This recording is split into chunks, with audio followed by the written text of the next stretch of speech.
This is the Real Estate Rookie Podcast. I'm Ashley Kerr, and I'm here with Tony J. Robinson. And welcome to the Real Estate Rookie Podcast, where every week, 3 times a week, we bring you the inspiration, motivation, and stories you need to hear to kickstart your investing journey. We constantly hear from rookies on the forums and in the comments of Facebook and Instagram asking where to find deals in this market. We know finding your first deal can sometimes be the hardest, which is why we're going to break down all the ways you can source deals today. After this episode, you are going to have the toolkit you need to find your first, second, or maybe even your 15th property. So guys, today we're going to discuss how important it is to determine your buy box first, ways to source both on and off market deals, and how to track your leads and what follow-up strategies you should be using. So before we get into where to source deals, Tony, what do you need to do first before you even start looking for deals? Yeah, I think the very first thing is that you have to determine what your purchasing power is. Okay, your purchasing power. And I think this is one of the important places to start, because until you know this, you can't really start to go through the other steps like your buy box and put in offers and all those other things. So when we talk about purchasing power, it's really 2 things. It's how much capital do you have on hand, and it's how much of a loan can you get approved for. Okay, so your cash on hand or access to cash, and then your loan approval amount. And these 2 things kind of work together, but it's important to know both of them, because say you have $300,000 to invest in a deal, but maybe you can't get approved for a mortgage for whatever reason. Well, now you're limited to paying cash or, maybe partnering with someone else. And on the opposite, say that you maybe got approved for $1 million, right? You can go out and buy $1 million home, but you only have $10,000 to your name. Well, it doesn't matter with the loan approval amount. The $10,000 is that limiting factor. So I always start with your purchasing power. How much cash do I have access to cover down payment, closing costs, et cetera? And then what kind of loan can I get approved for? Yeah, so I think definitely looking at the purchasing power, setting your budget, because how can you even look for deals if you don't know how much you can spend on something? So Ash, once you have your purchasing power in place, what do you feel is maybe that next step before we can actually start sourcing deals? Yeah, so you kind of mentioned it a little bit as to you want to know what kind of property you want to buy. And when you first started looking for deals, you had a very specific buy box of what property you wanted. So I actually created a little buy box checklist for you guys. So if you have pen and paper handy or you got your computer handy, take notes on this. If you don't, come back and listen to this portion of it. But I'm just going to go ahead and read this off real quick as to here are things you should consider when building out your buy box. So the first thing is property type. Are you going for multifamily, storage, single family, large multifamily, boutique motels?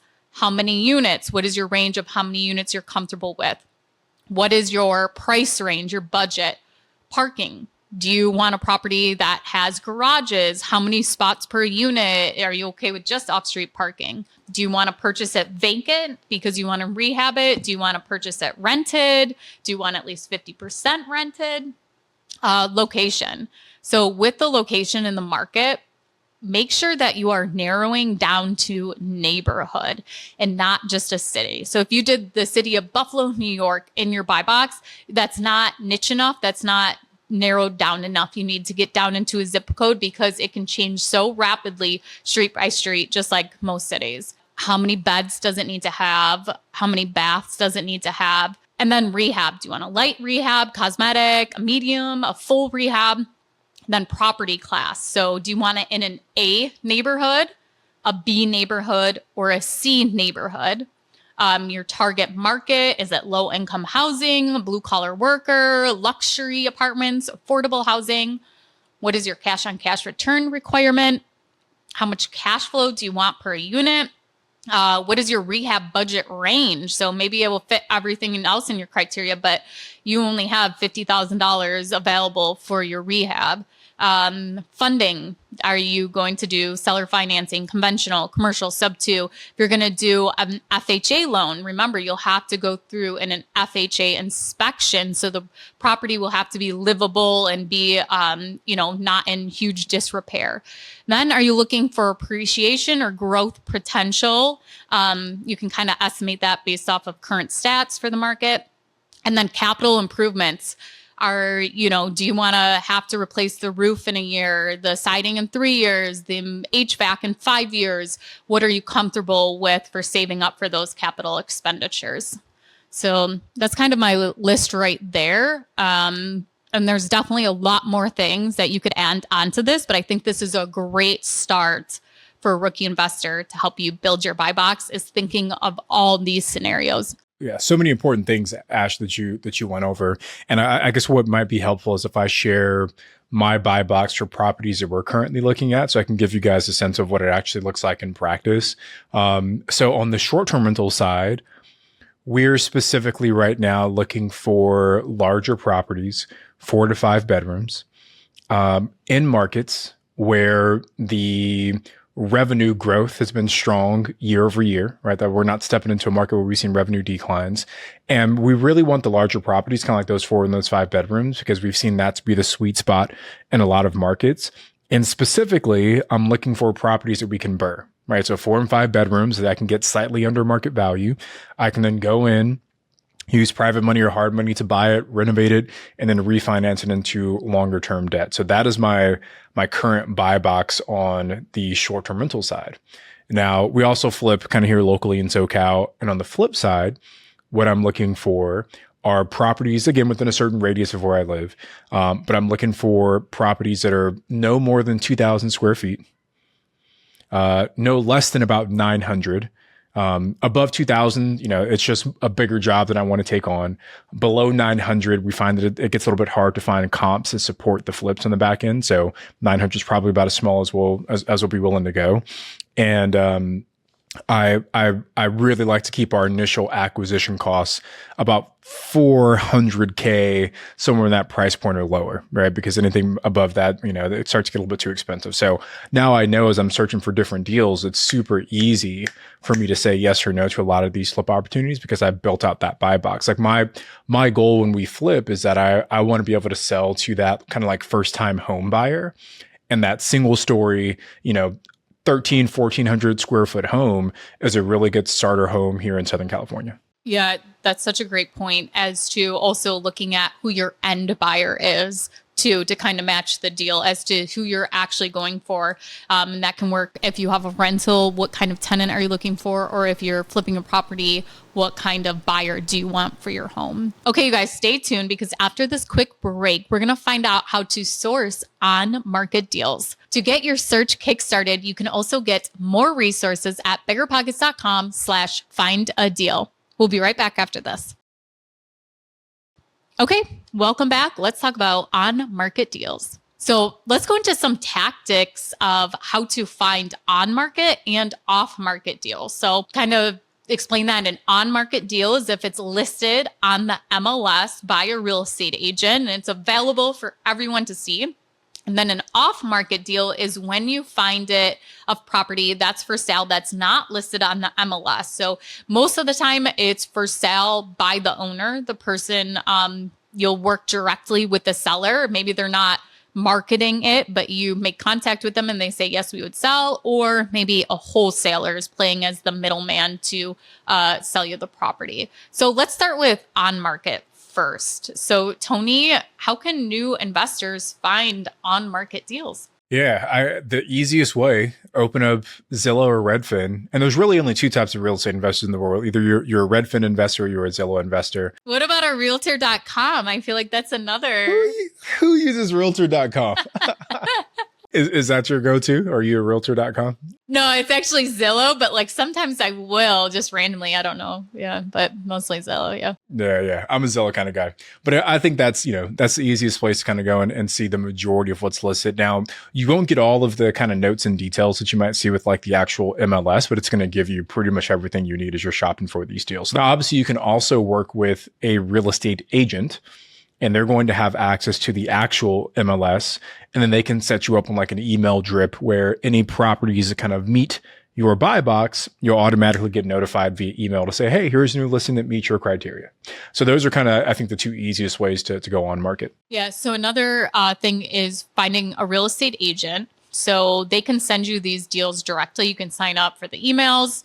But if you need a real estate agent, you should go to biggerpockets.com/agent finder to get connected with an agent who is investor friendly, that can, help you maybe with a little market research, can help you through the property, especially if they're an investor themselves in that market. It will be a huge, valuable resource to have them on your team.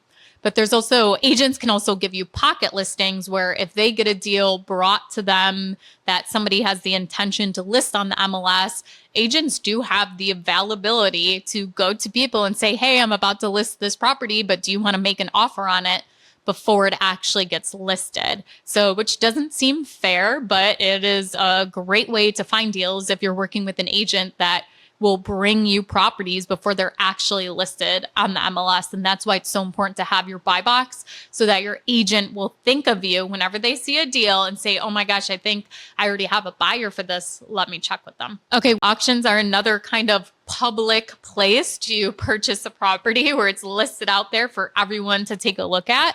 One thing is I feel like there's a lot less competition for auction properties than a property that's listed on the MLS. And there are some reasons for that. Some of the times you can't have access to the property. Sometimes you can't, or there's actually a tenant in place at the property or somebody living there. So there's a lot of unknowns sometimes when purchasing auction properties. But then there are times when you can have access to property and you can see the property. And then there's also the fact that sometimes you have to pay in cash. So you don't have the option of going to get an FHA loan. But some of those auction websites are Xome, that's XOME, auction.com, Hubzu, and then also HUD has a website, HUDhomesusa.org, which is a government website that sells properties, and then treasury.gov. And then this one, I actually purchased property from this one before, is the surplus land auction for New York State. So there's definitely a lot of unique, and there's probably a lot more auctions that, Tony and I don't even know about. But there's a lot of options out there for sure. Yeah, we should probably do a deep dive episode on buying at auction. I've never personally done it, but I know a lot of investors who use that as almost like their main acquisition strategy because, like you said, there's a little less competition. So that's on market, Ash. What do you think about going off market, right? Things that aren't readily available to the general public. Let's maybe actually get into like the X's and O's of going off market. So when I think about the different ways, so again, when we say off market, it just means the property is not publicly listed. So you have to find some other way to get in touch with the seller of that property. And things that we've done direct mail, where we, sent out a bunch of postcards and letters and things like that to get deals. Actually, the very first off-market deal that we sourced ourselves came from a postcard, right? So someone got one of our postcards, called us up and said, yeah, I'm willing to sell, right? And I think we made a pretty decent profit on that deal. Tony, real quick before we go into the next one, do you want to explain like the different ways of sending those mailers and doing direct mail, of how you get their address? And pulling it, things like that. Yeah, great point, Ash. And thank you for allowing me to clarify that. So in order to like actually send these pieces of mail out, first, you've got to build a list of potential properties to target, right? And there are pieces of software out there. You have PropStream, you have Envelo, Privy. There's a lot of options out there to help you create and build these lists out, but you got to build a list of potential properties to target, okay? Once you have your list, then you have to do what's called skip tracing, where you look up the contact information of those property owners. Okay. Their mailing address, phone numbers, email addresses, just all the different ways that you can contact those folks. And then you're able to put that into another piece of software that kind of mass produces either the postcards or the letters for you, which you then drop in the mail and wait for a call to come back. So that's kind of the process we typically follow. Yeah. Or you could just be, driving for dollars, see a property, write down the address, and then send them a letter too. And honestly, like driving for dollars might be the best list because guys, think about it. When you're using something like PropStream, they have these kind of preset filters. And not only are you using those preset filters, but every single other person who's shopping in your market for off-market deals is also using those preset filters. So you're all kind of going after that same pool of people, but the filters can only be so smart. But if you drive that neighborhood yourself and you start to kind of see the properties that are showing signs, they may look fine on paper, Right? You'd never think that it was a distressed property on paper, but actually seeing it kind of gives you that opportunity. So direct mail, right? That one worked pretty well for us, but postcards, letters, etc. Ashley's absolute favorite, maybe her second favorite behind door knocking, but you got cold calling. I thought maybe you were skipping cold calling, going to word of mouth, which is actually my favorite. Yeah. So if you guys don't know, Ashley's maybe her biggest fear is cold calling and door knocking, but yeah, cold calling, right? And we've done that before as well. There's software out there that helps you be a little bit more efficient with that. Like we've used Mojo Dialer in the past. And there's a bunch of other software out there as well, but that's you load up all of the phone numbers for these owners. And it's going to help you just like mass dial a bunch of these people, help you get one on the phone. And that is almost like, there's an art to that, right? You've got to have a little bit of a sales backbone to be able to do that effectively because you're kind of working these people through that sales process. But direct mail, cold calling, Ashley, you just said word of mouth. So maybe jump into why that one's an important one as well. Word of mouth. That one I got right away because that was definitely a majority of my deals and kind of still is. Like the one I was just telling you about where the heat went off, the plumbing issue, that was just because the person knew my dad and knew that I bought rental properties. Nobody else was even offered the property for sale. So word of mouth, just talking about what you do, what you're looking for will make people think of you to actually tell you about a deal, even if it's not their deal, saying, oh, my cousin's selling their property, maybe you'd be interested. So I love word of mouth, but big disclaimer, that shouldn't be the only way that you are sourcing deals. Just a little extra bonus. Yeah. And I think the reason why the word of mouth, like I said, it's a great thing to layer in. We should all be talking about it, but it's a slightly more passive way of getting the deals to come in because, if I want to get a deal today, I can go call 5,000 different property owners. And just by, the law of averages, there's a good chance I might find at least one or two deals. Right. But if I don't necessarily have control over the word of mouth, like it's not an activity based thing.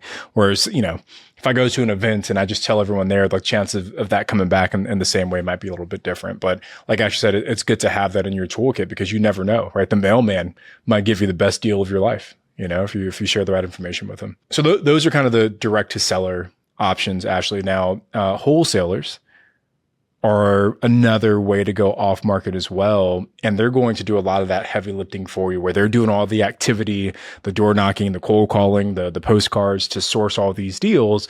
And then they're kind of taking a spread when they resell that deal to you. So I guess, have you closed on deals working with wholesalers in the past before, Ashley? And if so, how did you find them? No. I've never used a wholesaler before. No. Interesting. All right. So we've purchased a few deals from wholesalers, and what I found to kind of be the best place. So one, like if you own real estate, a lot of times they'll call you. So just say like, hey, I'm not interested, but put me on your list. That's an easy way to get onto their list. If you see those signs, the bandit signs around your neighborhood that says we buy homes for cash, just call them, say, hey, I'm not looking to sell, but I'm a buyer. Put me on your list. Or just Google that. Sell my house fast too. And sell my house fast in Buffalo, New York. Yep. Yeah. Because the people that are advertising for that are probably going to be bigger wholesalers as well, right? So you can get on their list. Local meetups, usually if it's a big enough meetup, there's usually at least a handful of wholesalers there as well. And I honestly kind of like the meetup piece because you get kind of the smaller wholesalers that aren't necessarily running this like huge, 50-person organization that's, doing multiple millions a year. It's like, hey, I wholesale like, one deal a month maybe. And those are the wholesalers that maybe you can kind of build a relationship with. And then also local Facebook groups. Like there's, depending on your market, but in most kind of bigger cities, there's probably a few real estate Facebook groups in your area. And if you just go in there, you post your name, you post your buy box, you say, send your deals here. You'll start to get a flow of incoming emails and texts about, hey, I've got this deal. I saw your name in the Facebook group. I'd love to chat. So those are kind of the ways that I found it to work best with wholesalers. Okay, so we're going to take one last quick ad break. And when we're back, we're going to cover how to stay on top of tracking your leads, an important step a lot of rookies might miss out on. Okay, so Tony, why is tracking your leads so important? And maybe first describe what is a lead? Yeah, so when we talk about leads, it is like an actionable person or property for you to follow up with. The leads are either the people or the properties that you're potentially having conversations with to acquire. Okay, so I use Monday.com to track my leads right now. What's the most important information to be tracking your leads? So for me, it's, the address of the property, the contact information of the person I talked to about the property, the status of the lead. Is it, we made an offer? Is it we're scheduling a showing? What strategy I'm going after? How did I actually source the deal? So if I got it from an MLS listing, I'm, adding that. I'm going to start a Google Drive folder with any information about the property that I have, like maybe the property taxes.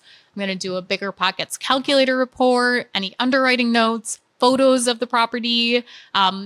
I use PropStream a lot. So pulling a PropStream report, I'll attach all that.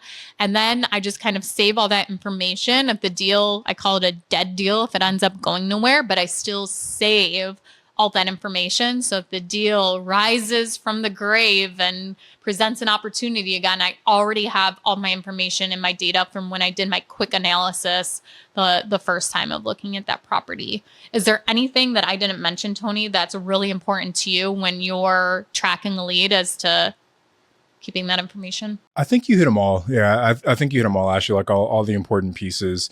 And we use Monday as well, but there are also there's software companies out there that kind of specialize in helping real estate investors keep track of different leads in that way. So Simply is one that I've seen pop up quite a bit. One that I had tried in the past is called REI Reply. That one was pretty cool.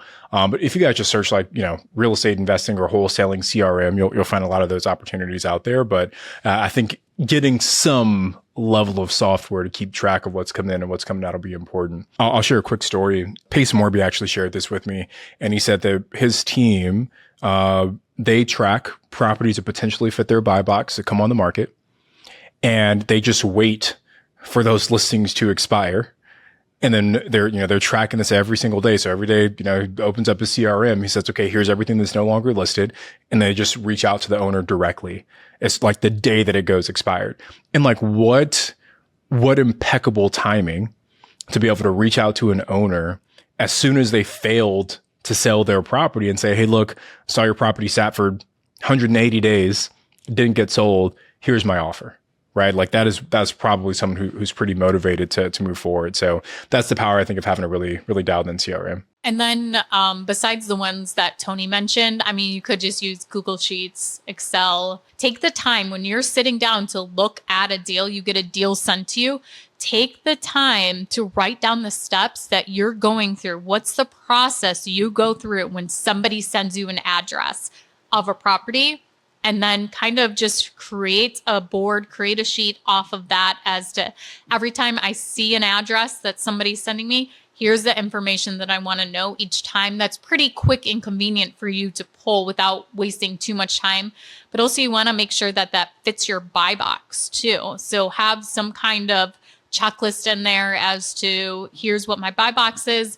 Does this property need it? No. Okay, I'm not going to spend any more time pulling the PropStream report, looking at the property taxes, scheduling a showing to look at the property. So having this kind of system and process in place can save you so much time that's just wasted on analyzing deals when it ends up it had a pool in the backyard and you don't even want a pool in the backyard because of the maintenance and the costs. But also, if you are joining the Rookie Boot Camp coming up soon, we actually will be giving examples of SOP and help you build out SOPs. So make sure you go to biggerpockets.com/bootcamps, and I'll see you in the Rookie Boot Camp so you can build out your own SOPs. Yeah, I couldn't agree more, Ashley. I think having that system kind of dialed in, building out your checklist is going to help you be a little bit more efficient. So Ashley, I guess one final thought here as we start to wrap things up. I think what's really important for all of the rookies that are listening is that what we went over are a lot of different options to find deals, both on market and off market. And obviously that this wasn't meant to be like a master class in one specific strategy, but more so to give you an overview of the different options. But the next step for those of you that are listening are to choose maybe one or two of those different strategies and really get good at that one thing, right? Going on market, it's going to be super easy. So I'd say add that in there because why not? And then maybe choose at least one off-market strategy that you feel aligns best with your specific goals. Maybe you have a background in digital marketing in your day job. Okay, cool. Then maybe doing something like pay-per-click might be a good option for you, right? Maybe you're a salesman in your W-2 job or a salesperson, right? Then going direct to seller and door knocking or cold calling will be great for you, right? Maybe you're a master networker and focus on finding wholesalers and working that angle. But I think I see people struggle at times, and I'm sure you do as well, Ashley, that they focus on too many things at once. So just pick one or two of these strategies and then go really deep to get skillful at that one thing. I think one thing that I have definitely been guilty of for any of the businesses I've started, and over the years I've gotten way better at this, but not spending so much time focusing on the marketing, as in your logo design, your, slogan, your branding for the website, what colors you want, what color scheme you want. I think that, it's definitely beneficial to look professional, but you can still source deals and find them without paying for a website subscription and paying for all these things just to get your first, second, third, fourth, fifth deal. If you're looking to go for big volume, then yes, paying for these services probably be beneficial, but it can very easily be done without having to pay all of these costs or focusing on your logo. Putting time and attention into your logo is just procrastinating actually going and finding a deal. So you don't need to have a name. You don't need to have an LLC yet. You can create your LLC once you get the property under contract. So just kind of think about, as you're doing things for your real estate investing, is it something that's actually moving the needle? Is it an actionable item that's getting you to the next step? Or is it just something that's actually procrastination that isn't getting you closer to the next deal?